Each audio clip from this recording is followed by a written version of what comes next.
forever on fire. City Ravi ಪ್ರಕರಣ ಕೋರ್ಟ್ನಲ್ಲಿದೆ, ಆದ್ರಿಂದ ಮಾತನಾಡಲ್ಲ.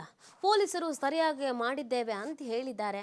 ಸದನದ ಒಳಗಿನ ಪ್ರಕರಣ, ಹೊರಗೆ ಕಾನೂನು ಕ್ರಮ ಸರಿನಾ? ಬೆಂಗಳೂರಿನಲ್ಲಿ ಗೃಹ ಸಚಿವ ಡಾಕ್ಟರ್ ಜಿ ಪರಮೇಶ್ವರ್ ಪ್ರಶ್ನೆ ಮಾಡಿದ್ದಾರೆ. ಸದನದಲ್ಲಿ ಕಲಾಪ ಮುಂದೂಡಿದಾಗ ಮಾತನಾಡಿದ್ದಾರೆ, ಹಾಗಾಗಿ ದಾಖಲಾಗಿಲ್ಲ ಅಂತ ಕೆಲವರು ವಾದ ಮಾಡಿದ್ದಾರೆ. ಇಲ್ಲ, ಇನ್ನೂ ಸದನ ನಡೀತಾ ಇತ್ತು ಅಂತ ಕೆಲವರು ವಾದ. 4 ಜಿಲ್ಲೆಗಳಲ್ಲಿ ಇಡೀ ರಾತ್ರಿ ಸುತ್ತಿಸಿದ ಬಗ್ಗೆ ಮಾಹಿತಿ ಇಲ್ಲ, ಮಾಹಿತಿ ಬಂದ ಬಳಿಕ ತಿಳಿಸ್ತೇನೆ ಅಂತ ಪರಮೇಶ್ವರ್ ಹೇಳಿದ್ದಾರೆ. ಗೃಹ ಸಚಿವರು ಈ ವಿಚಾರಗಳಿಗೆ ಸಂಬಂಧಪಟ್ಟಂತೆ ಪ್ರತಿಕ್ರಿಯೆಯನ್ನು ಕೊಟ್ಟಿದ್ದಾರೆ.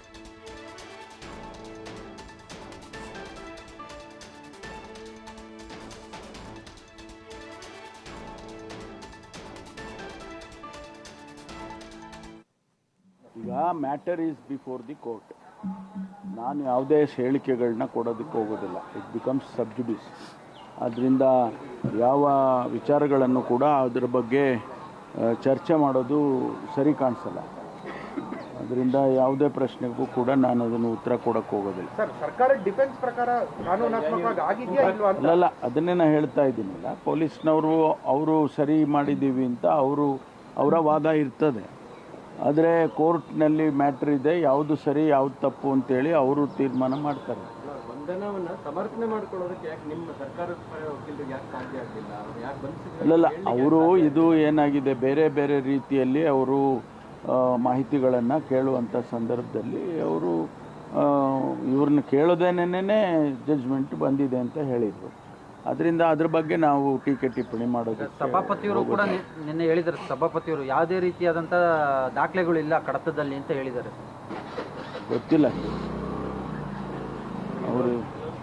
ಸಾಂವಿಧಾನಿಕ ಪ್ರಶ್ನೆ ಸರ್, ಸದನದ ಒಳಗಡೆ ಆಗಿರುವಂಥ ಬೆಳವಣಿಗೆಯನ್ನು ಹೊರಗೆ ಇಲ್ಲ, ಅದರಲ್ಲಿ ಸರ್ಕಾರ ಕಾನೂನು ಸಲಹೆ ನೋಡಿ, ಅದ್ರ ಬಗ್ಗೆ ಎಲ್ಲರೂ ಎಡುತ್ತಾ ಅಂತ ಅನಿಸ್ತಾ ಇದೆ. ಅದಕ್ಕೆ ನಾನು ಹೇಳಿದ್ದು, ನಾನು ಅದ್ರ ಬಗ್ಗೆ ಕಮೆಂಟ್ ಮಾಡೋದು ಸರಿ ಕಾಣಿಸಲ್ಲ ಅಂತ. ಯಾಕೆಂದರೆ ಕೆಲವರು ತಾವೇ ಈಗ ಮಾಧ್ಯಮದಲ್ಲಿ ವಿಶ್ಲೇಷಣೆ ಮಾಡಿದ್ದಾರೆ. ಕೆಲವರು ಅವರು ಅಡ್ಜರ್ಮೆಂಟ್ ಆದಮೇಲೆ, ಸದನ ಅಡ್ಜರ್ನ್ ಆದಮೇಲೆ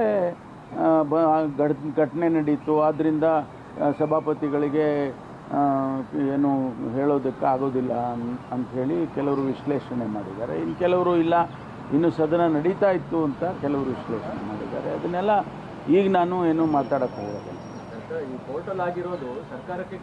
ಎಲ್ಲ ಆಗಲಿ, ಅವ್ರು ಅದನ್ನೇ ಹೇಳಬೇಕಲ್ಲ. ಅವರು ಬೇರೆ ಇನ್ನೇನು ಹೇಳೋಕ್ಕಾಗುತ್ತೆ? ಅವರು ಅದನ್ನೇ ಹೇಳ್ತಾರೆ. ಏನು ರೀಸನ್ ಸರ್? ಮಾಹಿತಿ ಇಲ್ಲ ಅಂತ ಏನೋ ಲಾಜಿಕ್ ಇತ್ತು. ಒಟ್ಟಾರೆಯಾಗಿ ಅವ್ರನ್ನ 4 ಡಿಸ್ಟ್ರಿಕ್ಟ್ನ ಸುತ್ತಾಡ್ತಿದ್ರಲ್ಲ, ಯಾಕೆ ಅಂತ? ಇಲ್ಲ, ಕೇಳ್ತಾ ಇದ್ದೀನಿ ಮಾಹಿತಿನ ಕೇಳ್ತಾ ಇದ್ದೀನಿ. ಮಾಹಿತಿ ಬಂದ ಮೇಲೆ ಹೇಳ್ತೀನಿ. ಸರ್, ರವಿಯವ್ರ ಮೇಲೆ ಅಟ್ಯಾಕ್ ಮಾಡೋದಕ್ಕೆ ಮುಂದಾದಂಥ ಪ್ರಕರಣಕ್ಕೆ ಸಂಬಂಧಪಟ್ಟಂತೆ ಯಾರು ಬಂಧಿಸಿದ್ದೀರಾ, ಹೇಗೆ ಅಂತ? 24 ಜನನ ಅವತ್ತೇ ಆ ಕ್ಷಣದಲ್ಲೇ ಅರೆಸ್ಟ್ ಮಾಡಿದ್ರಲ್ಲ. 24 ಜನರನ್ನ ಅರೆಸ್ಟ್ ಮಾಡಿ ಆನಂತರ ಅವರಿಗೆ ಬಿಟ್ಟಿದ್ದಾರೆ.